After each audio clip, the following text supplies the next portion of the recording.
ಅದೇ ಅದಕ್ಕೂ ಸಂಬಂಧ. ಕಾಶ್ಯಪ್ನವರು ಹೇಳಿದ್ದಾರೆ ಕಾಂಗ್ರೆಸ್ ಶಾಸಕರ ಹೈಜಾಕ್ ಆಗ್ತಿದೆ 53 ಮಂದಿ ಭೇಟಿಯಾಗಿದೆ. ಯಾರು ಹೇಳಿದ್ದಾರೆ? ಕಾಶ್ಯಪ್ನವರು ಆಪರೇಷನ್ ಕಮಲ ಮಾಡಕೊಟ್ಟಿದೆ ಬಿಜೆಪಿ. ಕಾಂಗ್ರೆಸ್ನವರಿಗೆ 53 ಜನರು ಪಟ್ಟಿಯಾಗಿದೆ. ಬಿಜೆಪಿ ಸೇರ್ಪಡೆ ಆಗಲಿಲ್ಲ ಅಂದ್ರೆ ಐಟಿ ಇಡಿ ಅಂತ ಹೇಳಿಸ್ತಾರೆ. ನನಗೆ ಗೊತ್ತಿಲ್ಲ, ಅವ್ರನ್ನ ಕಾಶ್ಯಪನ್ನೇ ಕೇಳಬೇಕು.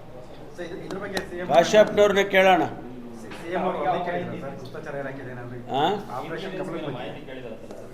ಇಲ್ಲ, ಗುಪ್ತಚರ ಇಲಾಖೆ ನನಗೆ ಬರಲ್ಲ, ಮುಖ್ಯಮಂತ್ರಿಗಳಿಗೆ ಬರುತ್ತೆ.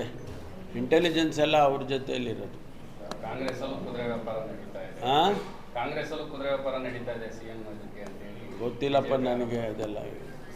ಆ ರೀತಿ ಯಾವುದು ನೋಡ್ರಿ, ಸುಮ್ಮನೆ ಹೇಳಿಕೆಗಳು ಬರ್ತಾ ಇದೆ, ಆದರೆ ಆ ರೀತಿ ನಮ್ಮಲ್ಲಿ ಯಾವುದು ಕೂಡ ನಡೆಯೋದಿಲ್ಲ. ಪೊಲೀಸ್ ಇಲಾಖೆಯಲ್ಲಿ 3 ಪಾಳಿ ಕೆಲಸದ್ದು ಅಪ್ಲೈ ಆಗುತ್ತೆ ಸರ್, ಯಾವಾಗ? ಅಲ್ಲ, ಇನ್ನೂ ನಾವು ಡಿಸ್ಕಷನ್ಸಲ್ಲಿ ಇದ್ದೀವಿ. ಅದು ಎಲ್ಲ ಸಂಪೂರ್ಣವಾಗಿ ಸಾಧಕ ಬಾಧಕಗಳನ್ನ ನೋಡಿಕೊಂಡು ಅವರಿಗೂ ತೊಂದರೆ ಆಗಬಾರ್ದಲ್ಲ, ಯಾರು ಕೆಲಸ ಮಾಡ್ತಾರೆ ಅವರಿಗೆ ತೊಂದರೆ ಆಗಬಾರ್ದು. ನಾವು ಅದನ್ನು ಪರಿಶೀಲನೆ ಮಾಡಿ ಆಮೇಲೆ ನಾವು ಮಾಡೋದಕ್ಕೆ ಹೋಗ್ತೀವಿ.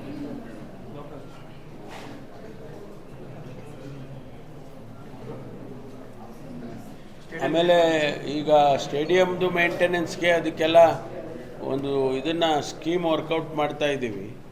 ಯಾಕೆಂದರೆ ಇದು ಭಾಳ ಬೆಂಗಳೂರಲ್ಲಿ ಕಂಠೀರವ ಸ್ಟೇಡಿಯಂ ಬಿಟ್ಟರೆ ಇಂಥ ಒಂದು ಒಳ್ಳೆಯ ಸ್ಟೇಡಿಯಮ್ಮು ನಮ್ಮಲ್ಲೇ ಇರೋದು. ಇದನ್ನು ಇನ್ನೂ ಚೆನ್ನಾಗಿ ಮೇಂಟೈನ್ ಮಾಡಬೇಕು. ಮೇಂಟೆನೆನ್ಸಿಗೆ ಸಪ್ರೇಟಾಗಿ ಬಡ್ಜೆಟ್ರಿ ಅಲೊಕೇಶನ್ ಇರಲಿಲ್ಲ. ಈಗ ಒಂದಿಷ್ಟು ರೆಂಟಲ್ಸ್ ಬರೋದ್ರಿಂದ ಅದನ್ನು ಮೇಂಟೆನೆನ್ಸಿಗೆ ಖರ್ಚು ಮಾಡ್ಕೊಳ್ಳೋದಕ್ಕೆ ಸರ್ಕಾರದ ಅನುಮತಿಯನ್ನು ತೊಗೊಂಡು ಮಾಡ್ಕೊಳ್ತೀವಿ. ಅಲ್ಲ, ಅದೇ ಮೇಂಟೆನೆನ್ಸ್ಗೇ ನಮ್ಮ ಹತ್ರ ಹಣ ಇರಲಿಲ್ಲ.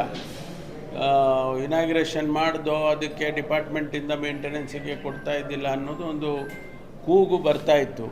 ಅದಕ್ಕೆ ನಾವೇನು ಮಾಡಿದೋ, ಎಲ್ಲಿ ಎಕ್ಸ್ಟ್ರಾ ಔಟ್ಸೈಡ್ ಇದಕ್ಕೆ ಇತ್ತು ಅದನ್ನು ಕಮರ್ಷಿಯಲ್ಲು ಸ್ವಲ್ಪ ಮಾಡೋದಕ್ಕೆ ಪ್ರೊವಿಷನ್ ಮಾಡಿದ್ದೋ, ಅದನ್ನು ರೆಂಟಲ್ಸಿಗೆ ಕೊಟ್ಟು ಅದರಿಂದ ಬರೋ ರೆಂಟಲ್ಸ್ನಲ್ಲಿ ಮೇಂಟೆನೆನ್ಸ್ ಮಾಡೋದು ಅಂತ ಒಂದು ತೀರ್ಮಾನ ಮಾಡ್ಕೊಂಡಿದ್ದೀವಿ. ಮುಂದಿನ ದಿನದಲ್ಲಿ ಚೆನ್ನಾಗಾಗುತ್ತೆ.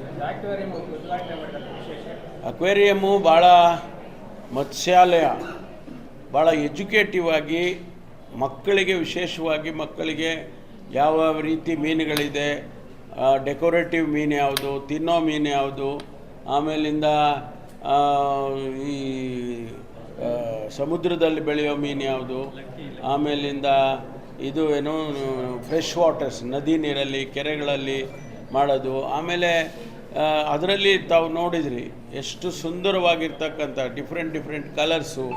ಆಮೇಲೆ ಲಕ್ಕಿ ಮೀನುಗಳು ಕೂಡ ಇಟ್ಟಿದ್ದಾರಲ್ಲಿ.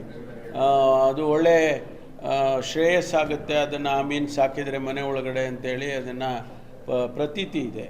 ಹಾಗಾಗಿ ಅಂಥದ್ದನ್ನೆಲ್ಲವನ್ನು ಕೂಡ ಈಗ ತಂದು ನಮ್ಮ ಜಿಲ್ಲಾ ಪಂಚಾಯತ್ ವತಿಯಿಂದ ಮತ್ತೇನು ಫಿಶರೀಸ್ ಡಿಪಾರ್ಟ್ಮೆಂಟ್ನವರು CEO ಅವರ ನೇತೃತ್ವದಲ್ಲಿ ಅದೆಲ್ಲ DC ಅವರು CEO ಅವರು ಎಲ್ಲ ಮಾಡಿದ್ದಾರೆ.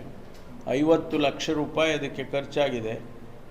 ಭಾಳ ಉಪಯೋಗ ಆಗ್ತಕ್ಕಂಥ ಒಂದು ಯೋಜನೆ.